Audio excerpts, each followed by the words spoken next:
Today we're going to talk about the 5 important things that you need to get a good vocal.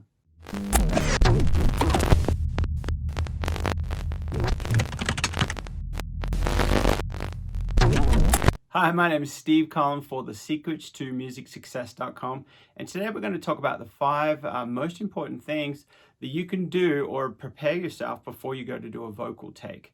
Vocals are so important. Like every song that you hear, the main thing that your ears are drawn to are those vocals.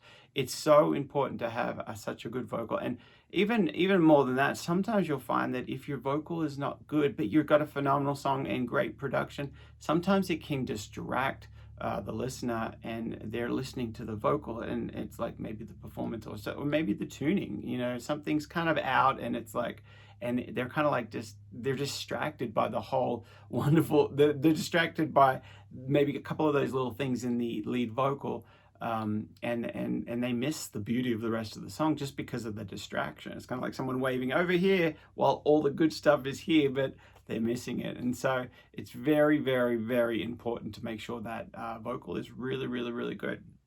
Number 1, you gotta practice your part. Now that's like you're thinking, oh, duh, of course. But it's amazing that if you don't practice, you're gonna find out that the take, the sound, it kind of sounds a little bit maybe kind of like phoning it in. It doesn't feel like you're just delivering this performance. It feels like you're kind of like you're thinking about it, and you're thinking about what's the next part that's coming up. If you're ever doing a take and you're thinking to yourself, what am I supposed to sing?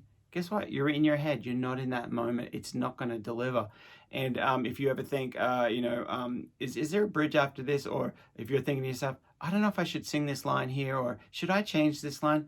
You're in your head, and that's going to come through the take. So it's very, very, very important to practice. And of course, everyone's like, oh yeah, of course you got to practice. But I'm telling you, it's black and white, the difference that it makes if you practice the song and then you come into the studio, you push record, and you just go for it. Give me 2 or 3 takes, you nail it, and you just go for it. And so you've got 3 takes to kind of comp from something like that.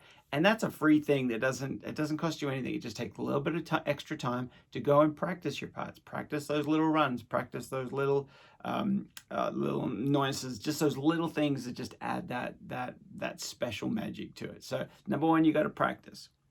Now number 2, be reminded or be aware of the proximity of your microphone. So if you sing really, really, really close to the microphone, you're gonna have a different sound than if you sing way back here. Now, Billie Eilish, her style is very close. It feels like she's actually whispering in your ear. It's really, really, really close. She's kind of like, and she does a lot of breathing, kind of like it's very light kind of sound, but it's very right there. It's an intimate sound. And so know how she gets that. She's really, really close to the microphone. Now, also know that the further you go away from the microphone, the thinner your voice is going to sound. So if you know these things, you can use it and go with the sound that you want and make that creative choice. Now, the further you go away, as I said, you're going to get a little bit thinner. So the perfect spot, or it's not really perfect because it's a choice that you get to make when you're recording your song based off the production that you want. Do you want it really close, or do you want a little bit further and not so not so close? But I usually say around anywhere between 1 to 2 inches from the microphone is really good. You got a pop filter there, which you got to have a pop filter for vocals. So so those are great. That's what you got to do for the proximity of the microphone. Number 3 is record the main lead vocal on the best microphone you possibly can. And when I say best microphone, I say if you want to get into the pro world, you're kind of getting over that $500 mark. It's kind of around there. One of the microphones I have, you get what you pay for. It's an instrument. A classic microphone is the U87, but they're like, a couple of grand, $3,000 or so. The Neumann TLM 103 is great. These are professional microphones, but just know that you kind of get what you pay for with a microphone. And if you want something that just sounds really rich and really clear, then you've got to record with the best microphone you can, and especially that lead vocal. That's very, very important. Now, a little tip or a little trick that I do is, I've done in the past, and recommend it is that practice maybe 5 songs. Get them down, know exactly what you're going to sing, know exactly what you're going to do, just the lead vocal part, and find a local studio with some really good microphones and hire them for an hour if you possibly can. Like, let's say it's $60 an hour, maybe it's $80 an hour, and you can go into that studio. If you're able to do 3 takes of a song, you've nailed it, you know what you're singing, you do 3 takes of a song, let's just say that's 10 minutes, let's just round it up to 15 minutes. You can do like 4 to 5 songs an hour. And so you could have, and this is the lead vocal, this is the most important thing. So this is what I would recommend if you don't have access to a really good microphone. You could spend $80, 70, $80, whatever that studio charges in your area, and you can knock it out of the park. You got some great vocals, and yeah, that's a really cool tip to kind of use, because the backing vocals or a lot of the other stuff, you can kind of get away with a little bit more. You can kind of pull them down in the mix a little bit.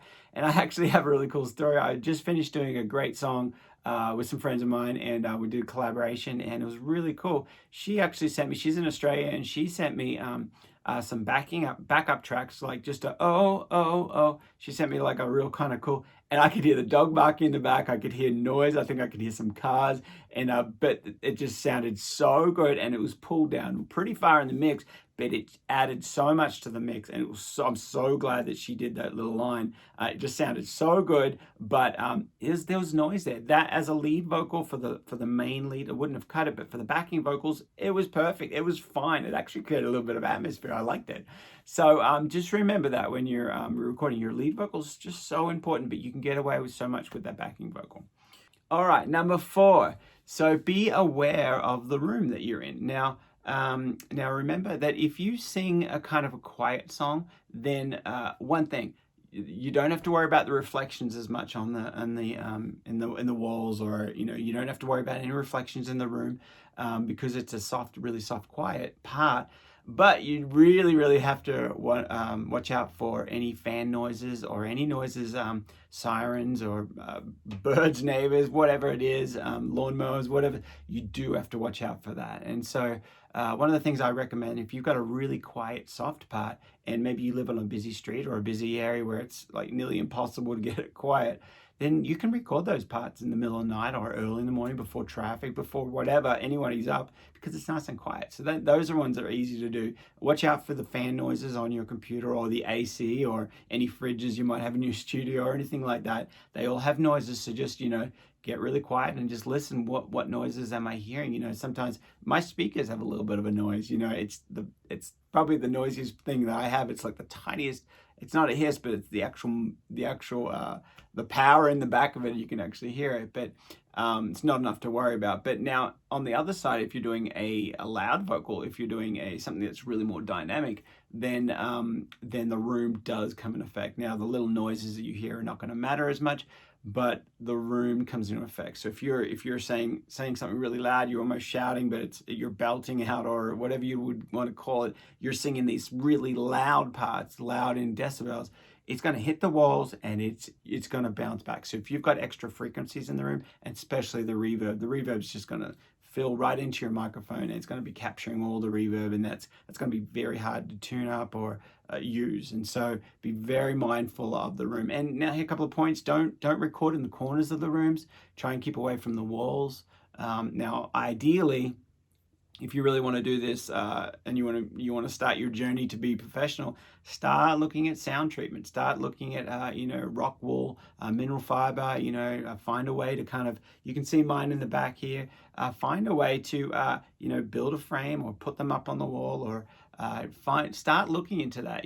The good thing is if you're really trying to do this and you want to do this for the rest of your life, you got a lot of years to. It's okay. Just make progress every day, and you will get there, and your sound will get better. And just using these tips, like obviously watching this video, so use these tips. Start your journey to be aware of your room, because if you can't hear because something's in the way of your ears, that's a big part, because what we're talking about is musical, which is all the ears. So awesome. So that's number 4. Now, number 5 is learn to tune your own vocals. Now, this is something in this day and age where it's you have to. There's no, that's the easiest way to kind of sound amateur if your vocals aren't in tune.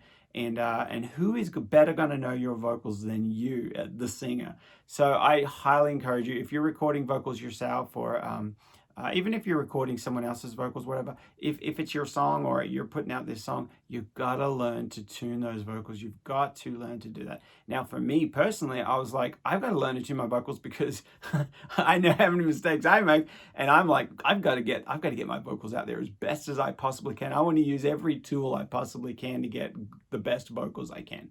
So, you know, I dived into Melodyne, and Melodyne is probably the most, I would say it's the most authentic or most natural sounding tuning program. So I highly recommend Melodyne, and I actually have a course that I think you'd love. You got to head over to thesecrets2musicsuccess.com, and I walk through everything like on Melodyne, everything that you need to get going, from, you know, importing the track, and actually a bunch of vocal tips as well, like just like how to record it properly. And I walk through on videos. I think I have over 8 hours of videos, you know, just on Melodyne. So if you want to get the full course and you want to really dive into Melodyne, get that course. It's over at thesecrets2musicsuccess.com, and check that out. Go to the store, and you'll see the Melodyne there.